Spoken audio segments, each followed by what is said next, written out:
Hello, everybody. I'm so glad that you are with me tonight to learn something new. I'm going to share one of my favorite new catalog treasures, and it's something that you might have missed. I initially missed it, and then I went back and I thought, oh, these are pretty fun looking, so I need to get these and play with them. Well, Monday is my favorite day of the week because I get to go live and teach you guys something new. So, are you ready to get started? Let me flip my camera around and we will get to it. Alrighty. Hopefully I won't get you too seasick as we're going along here. Hey, Carol. Hey, Donna. I am so glad you guys popped in.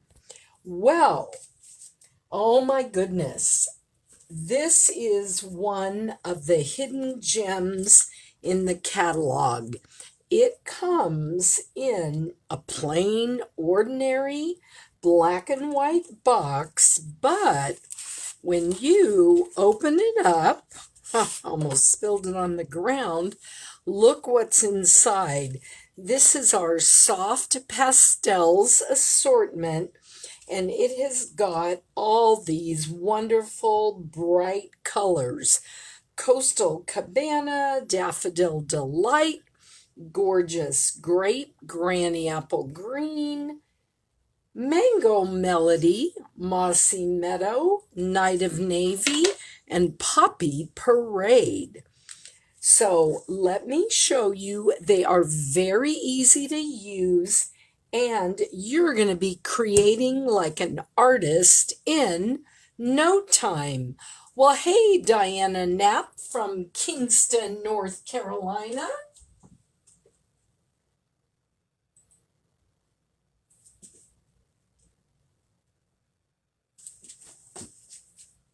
I just love it when I have new stamping friends that pop in.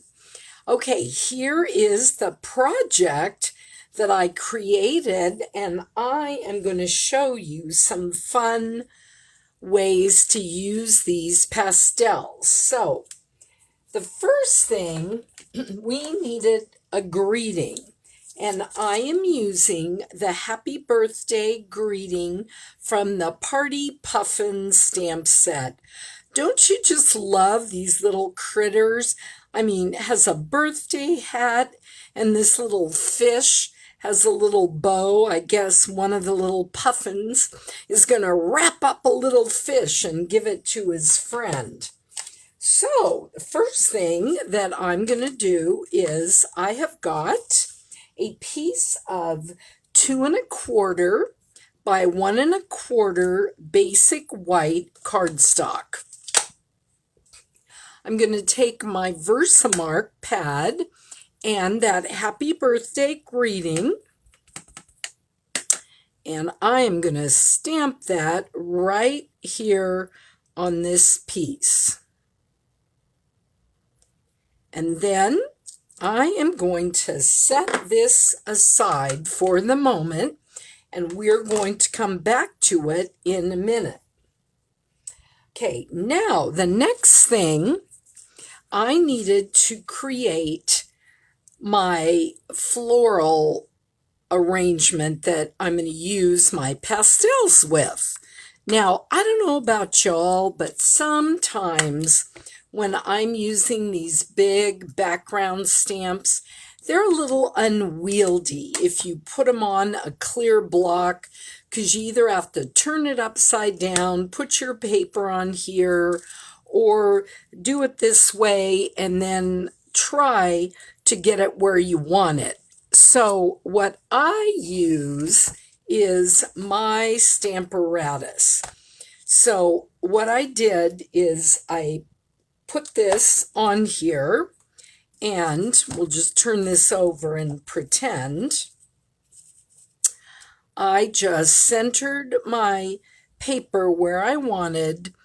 I inked up my stamp in my Versamark and I pressed. Now, the cool thing is, if you don't quite get it inked up well enough, you just take that Versamark pad, ink it up again, press till you get a clear, crisp image. If you have not invested in a Stamparatus, I would highly recommend it.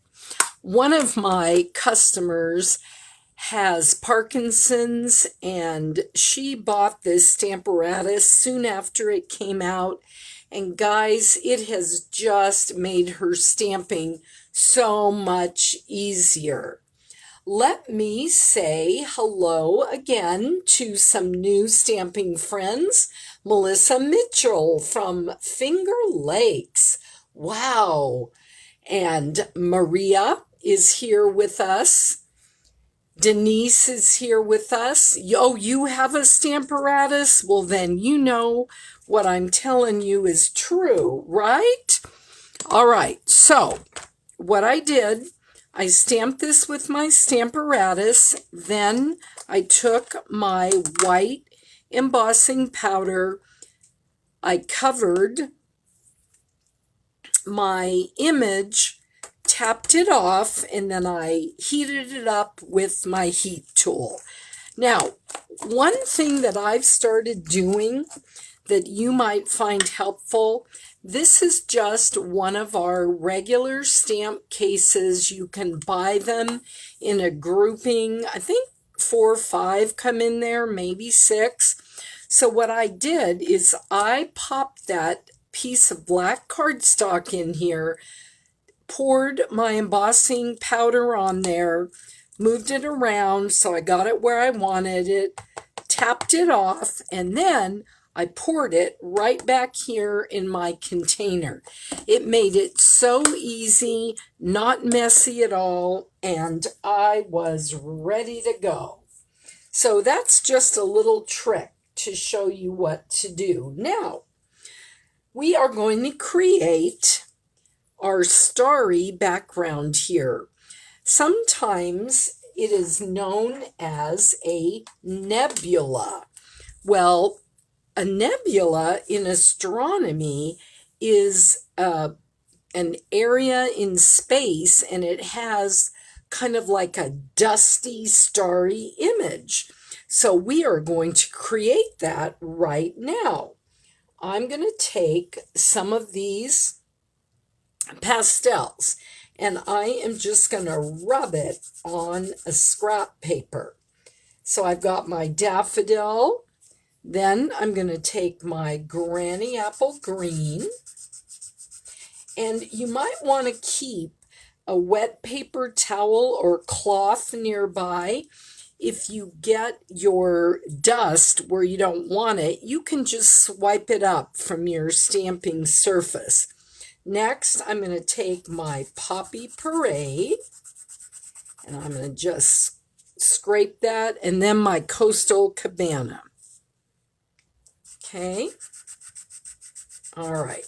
Now, I've got a lot of my dust ready to go. So we're going to put this paper here, and then all I'm going to do is I'm going to tip this on to my paper like this. Now, I want to, let me get a little more there. Then I'm going to kind of tap it off because I didn't want that big blob there. Now, can you see here where I've got my dust around here? I avoided this flower because I'm going to be coloring that later. Now, I want to add a little bit more. So I wanted to just show you, you can go right back on to where you were, tip it over here, and add just a little more dust where you want it to be. Okay, then what you want to do, once you have it dusted where you want, I am going to take a piece of scrap paper, which I'm just going to fold this over for now. Then I'm going to rub over it here with my clear block. Now I'm using the one that already has my happy birthday still on there, but I don't care because I'm using the back part of it. Okay, now I've got all this dust and it is flattened onto this paper. If you wanted to, you can set it with cheap hairspray just to keep it from smudging or coming off. And you want cheap hairspray. Don't use the hairspray that you get at the salon or Amazon for 20 bucks if you use that. No, just cheap. Hey, Kay Phipps, I'm so glad you popped in tonight. Okay, so that is our first technique, using dust or nebula with these. Okay, now, remember I told you that, well, I showed you, I stamped this happy birthday, okay, with the verse mark. Well, you can't really see that, right? So I'm going to take my Granny Apple Green, and then I am just going to go over it with the side of my chalk. I have this, and then what I'm going to do is take my sponge here, and I'm going to, you could use a dauber. I'm just using the side. Actually, I'm going to bring in this brand new sponge piece, and I'm just going to rub all over this piece. Hopefully my thumbs won't be too much in the way. But as I rub this, I'm pulling off the color, and now what's left, magically, Happy Birthday appeared, and then I just have this soft green background around here. Okay, we're going to use that in a minute. So most of that chalk then clings to the Versamark. Excuse me, I've kind of got a frog in my throat. Let me just grab my water and have a quick swig.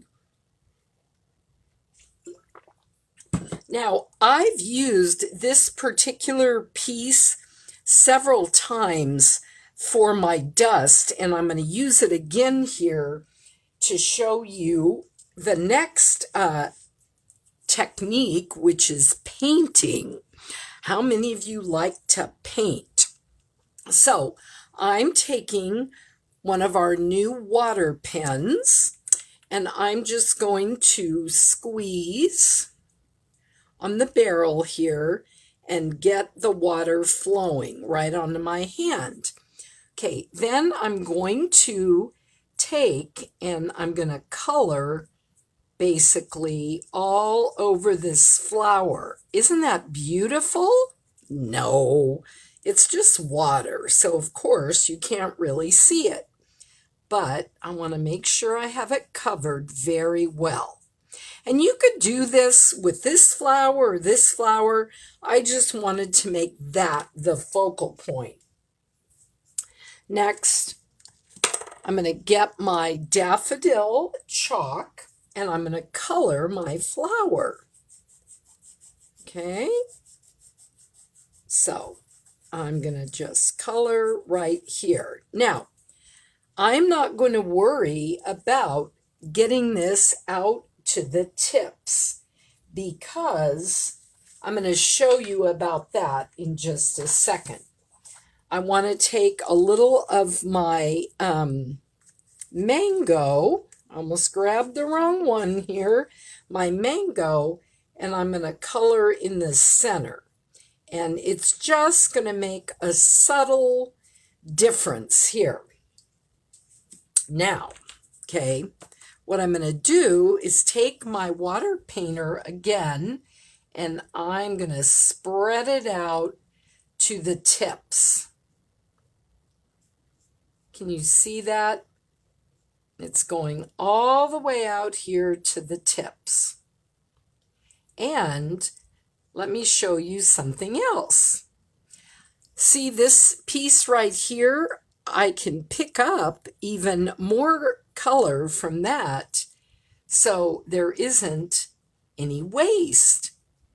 And I'll let that dry, and I'll use it again when I need to get some more fairy dust or nebula dust, whatever you want to call it.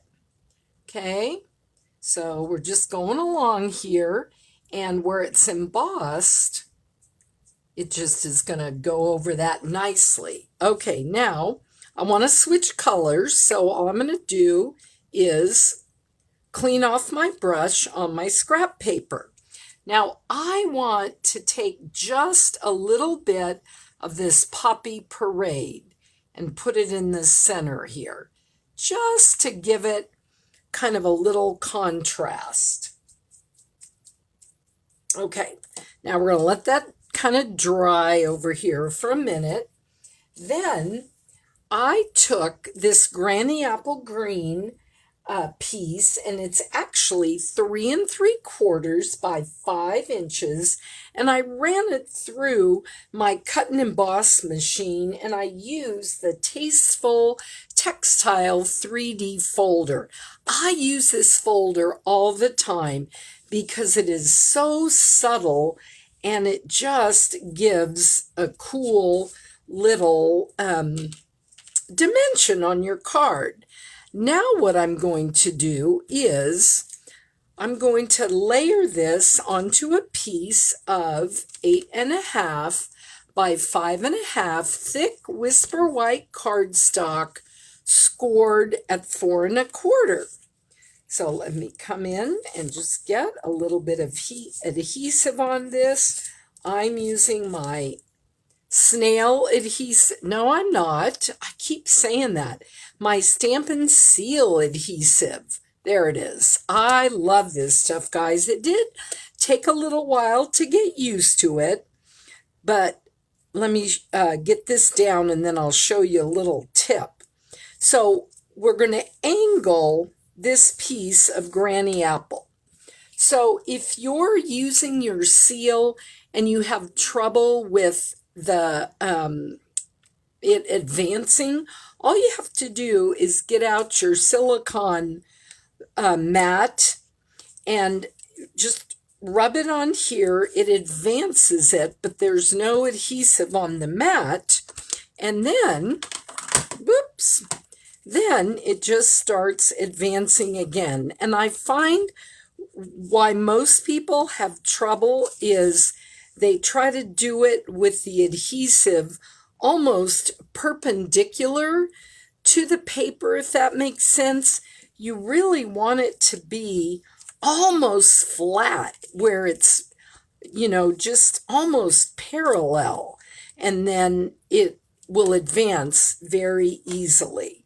Now, on this piece, I'm going to have it go the other way now to just kind of create that little bit of interest, I guess, where it's not totally straight. Then the next thing I'll do is, remember my little greeting here? Let me grab some dimensionals out of my little bag here. And I happen to grab the little mini ones.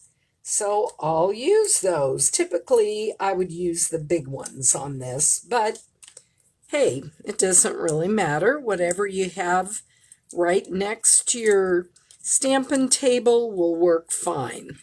Okay, so now I'm going to just put that right on here. Oh, I wanted to show you something too. Another little trick. When I was embossing this, I don't know if you can see right here, I didn't quite get that heated up how I wanted it, and I didn't notice it till after I'd put away my embossing powder and all that. Well, no worries. All I'm going to do is stick my greeting right over that. And if I didn't tell you, you wouldn't be any the wiser, would you? Next, I'm going to just take my white twine here from our little assorted twine collection. I'm going to make a bow. Then I'll grab my scissors wherever I put them, right here, cut off the little tail, and grab a glue dot. You could also use your multi-purpose liquid glue and put it down, but I find using just a little glue dot on the back of this works the best. Now if I can get it off, this one is being a little obnoxious and not coming off how I want it to. But there it is. Okay, then I'll just come back here on my project, stick my bow down right here, and then I'll just kind of fuss around with it to get my tails going where I want them to go, and the little loopy. Now, if for some reason that just continues to annoy me and doesn't stay down how I want, I would just take another little glue dot and put it right there. So, what do you think?